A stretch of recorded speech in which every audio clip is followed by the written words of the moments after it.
Well, that was an interesting week. Let's start with Europe. As you know, the British Parliament had a March 29th deadline to reach an amicable divorce settlement with now estranged continental Europe. So desperate to make a deal, and at the 11th hour, Prime Minister Theresa May, who no one can stand by the way, actually promised to step down as Prime Minister if Parliament would just approve her unpopular Brexit plan. Honey, if the only sway you have over people is by promising to leave, you gotta take a good hard look in the mirror, sweetheart. You might be the problem.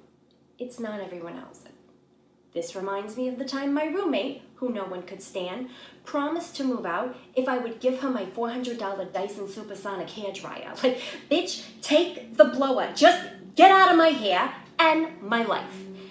Like, if I was friends with Theresa May, which I definitely am not, I would say to her, maybe if you cared at all about other people and stopped opportunistically exploiting the missteps of a far-right but misguided populace who voted for Brexit and basically made a mistake, and put aside your own selfish career ambitions for 1 second and maybe just let the whole Brexit proposition thing go entirely to the wayside, along with all of Britain's other bright ideas like the partitioning of India or the Kenyan death camps. Just do what England does best. Sweep it under the rug of your fancy Queen's palace, plant some roses around it, and drink tea from land you probably stole. Just let it go. Like I always tell my cousin Donnie when he gets kicked out of the strip club or misses a spray tan, just forget about it. Let it go.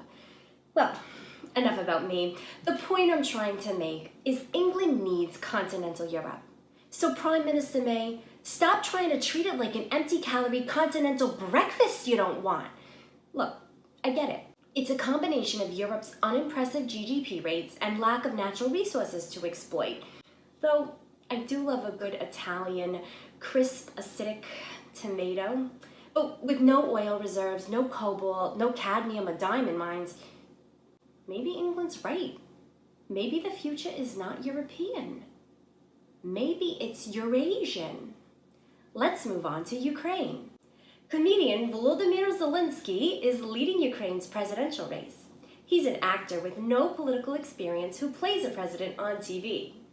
Sound familiar?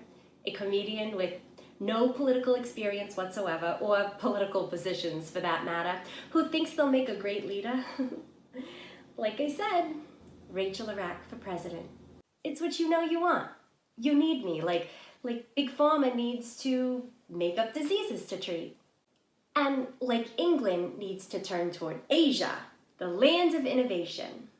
Which reminds me, did you hear about the Indian man known as the Dosa King, who owns a global Indian restaurant chain that sells the Indian culinary favorite, who ordered the murder of one of his employees so that he could marry his wife?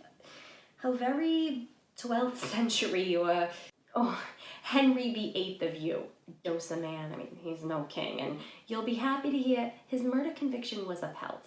I see what I did there. An enterprising, innovative Asian man looked toward Europe for dating advice, and it all ends badly. Like I said, the future is Asian. Where was I going with this? European primitiveness, Asian innovation. Oh, yes, right. So finally, George Clooney has called for the boycott of 9 hotels owned by the Brunei Investment Agency, which is owned by the handful of men who own the Brunei government, which has enacted the death penalty by stoning and whipping, to be exact, for gay and adulterous sex. I certainly won't be staying at any of those hotels, and I don't think you should either. Look, if it's not good enough for George Clooney, it certainly isn't good enough for us. And that reminds me, Theresa, I want my blower back.